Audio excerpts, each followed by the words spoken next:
Hey, hello everybody. You have probably just lost one of the most interesting channels you'll come across. This is where we're going to build a Minimax 1030R ultralight plane with me, Scott. We are going to work on a fuselage today. We're going to work right here on this seat area, and I'm going to put in these two RS8 doublers right here just to keep a little bit of form and shape while we're working. I don't want to put too much stuff in the way yet, just going to get in the way, but I'm going to work on the seat here, seat back, and the support for it, the area where our control stick and rods and all kinds of stuff going through. So we'll try to get that stuff prefabbed and get it ready. It's a beautiful evening here in southeastern Virginia. Hope y'all had a good day. I went along and did a little bit of sanding, and I found one part that also had broke loose, either from when it fell or some other time, that I am going to try to get some glue. And it didn't break loose on that end. Just then I've shooken and yanked on every other piece that appears to be tight, but you never know. So I got this piece ready to go here. Goes right down this side. We're going to go over there and get that piece ready. And when we get done with that, we'll start on the seat material. So about 65, 68 degrees here, which is in my opinion, perfect weather for working, for everything. It doesn't lend itself to be too wet or humid, which is not something you want when you're building a wooden anything, is high humidity. I don't know if you remember, but this bulkhead right here has a slight angle. I believe it's 9.5 degrees incidence. Goes along with the almost with the seat bottom, and then of course the front spar there. But this line I'm drawing is not a square line. It's a little bit angled. Get a tight fit. You all know you want a tight fit. I'm going to cut this and get this going.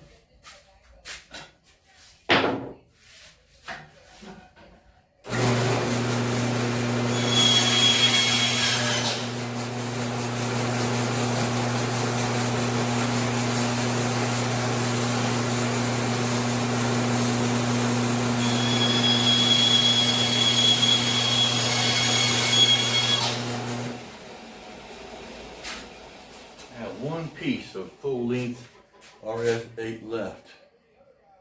I had to use an extra for that doubler up there where the plywood on the bottom was too short, and then I had a couple long pieces, 4 foot, I think 3 or 4 foot pieces that had grain run, unacceptable grain runoff.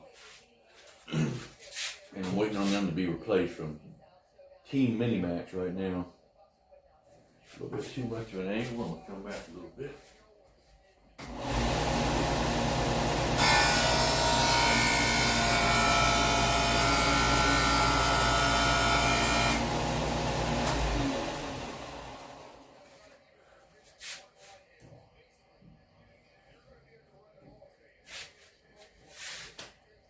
Just mosquitoes and flies in here.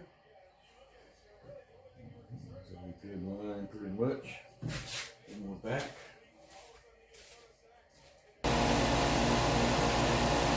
Yes. Here, tight fit, perfect. Good.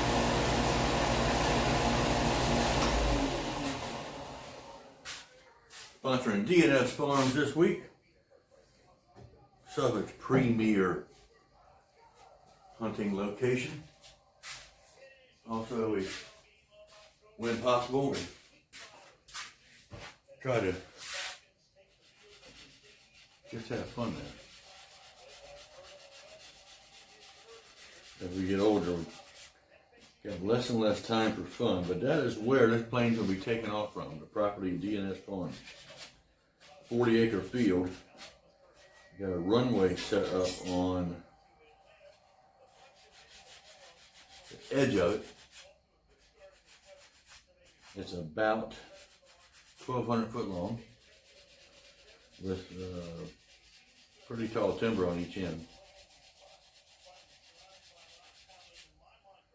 It's supposedly supposed to be able to lift off at 150 feet of runway. So, 150 foot of runway, not very far. So hopefully it'll do that, climb out, we'll see. It's gonna be a little tricky.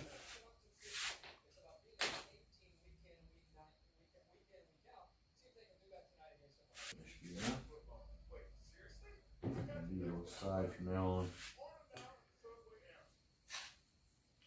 I'm gonna glue these pieces in and we'll move on to the making the seat bottom and all that stuff.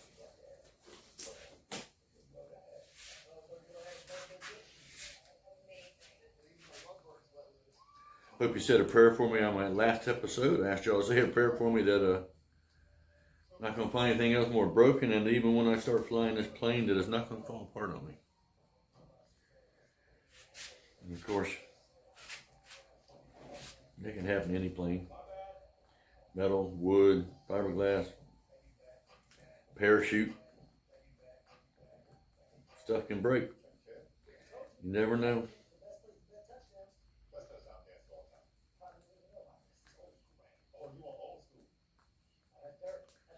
All right. Let's see what we got here.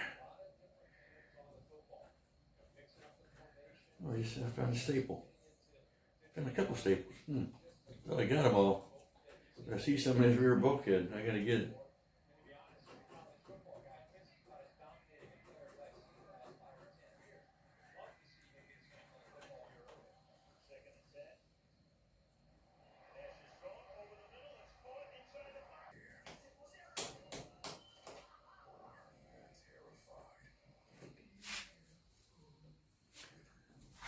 Okie dokie.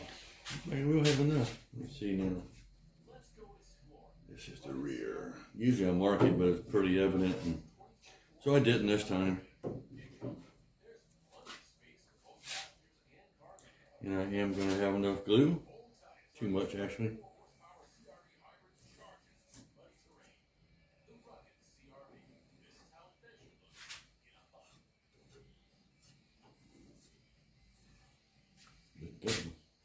The skis are out pretty good right now.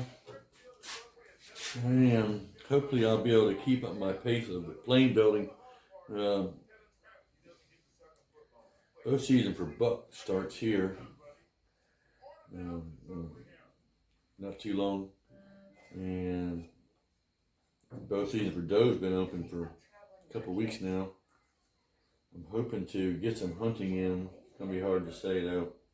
Been really busy at work. Picked up some new projects and working through some unorganized stuff. Trying to make it organized. You know what I mean?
Get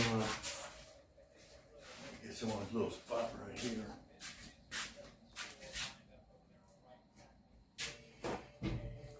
You wipe it off a little bit. I have a slightly reinforced cockpit. It gets a bunch more wood around it. Actually, get some corner brackets, some other stuff.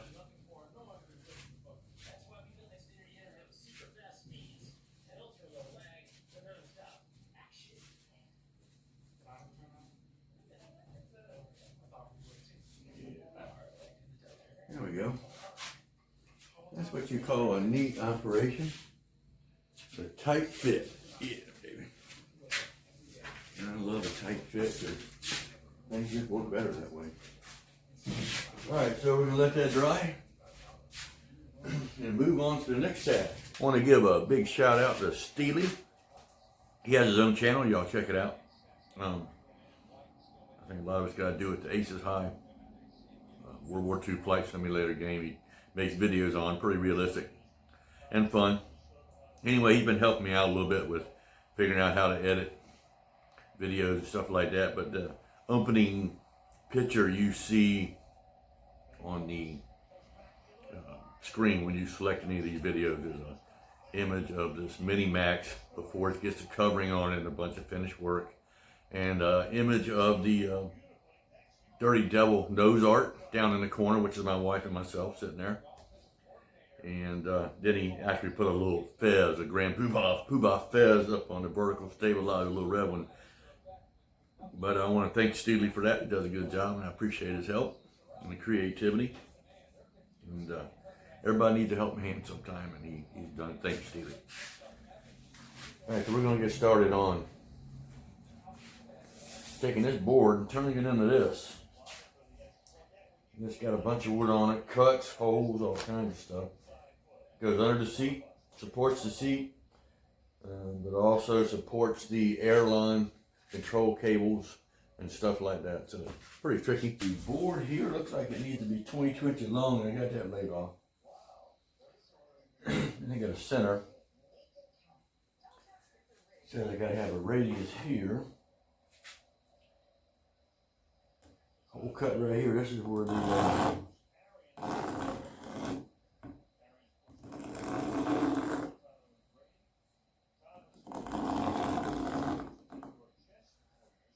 joystick comes through. 5/8. 280.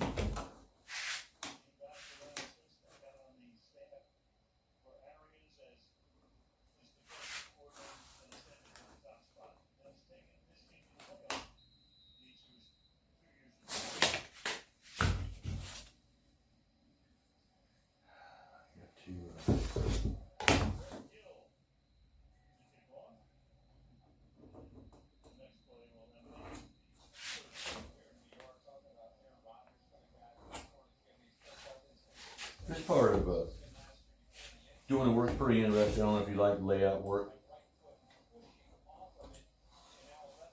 But it takes some skill, like actually kind of like a drafting skill. You just got to transfer it. The kids these days, I tell them, you know, they got computer-aided design and everything's done on a computer. And I told them back when one of the things I took in high school and college was drafting. I took, I don't know, 6 or 7 classes on it till, you know, the experience level,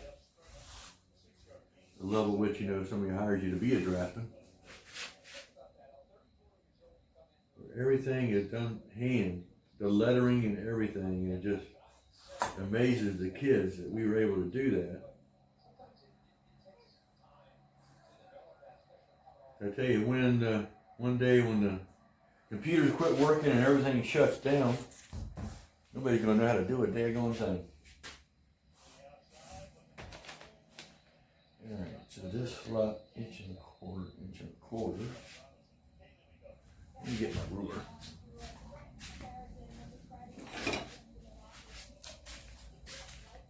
Slide here. This is where the I believe it was RS10 originally went by.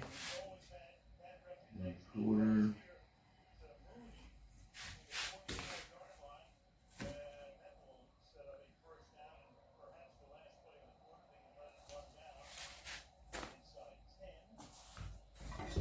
These edges ain't exactly square, but they're close enough for notching work.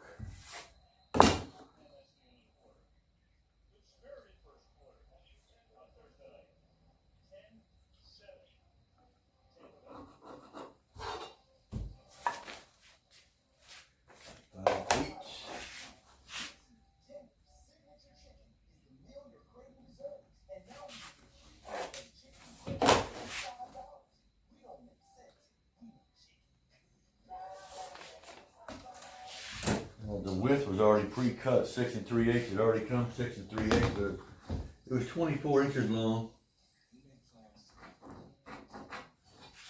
instead of 22. It gets a bunch of reinforcement wood on it all around. I'm gonna wait till I cut this and test fit it first. All right, then you got the bottom slot, which it doesn't tell you how big that slot is. I'm thinking it's 1.25 inches. Let me measure over here. It's actually an 1 5/8 inches. It comes up in this slot. 1 5/8 inches.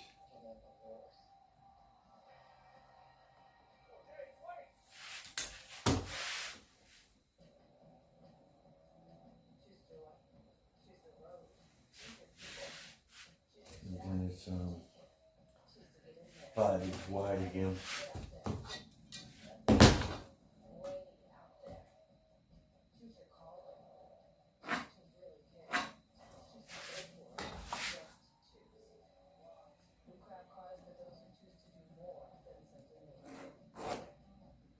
There's not much you can't do. Square pair of dividers, which if you've ever seen the sonic symbology, you know that it does have some meaning.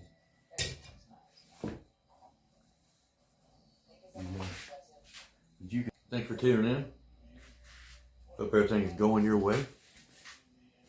We'll have another 200 episodes, God willing. We'll see what happens. I think everything that's put together is put together well at the moment. But of course, got some discrepancies with everything you build, and I used to build aircraft carriers and submarines, and you wouldn't believe the stuff that on the blueprints, and you get there and go, hey, this doesn't work, and so you gotta fix it. But stand by for more adventures on the Minimax 1030R build.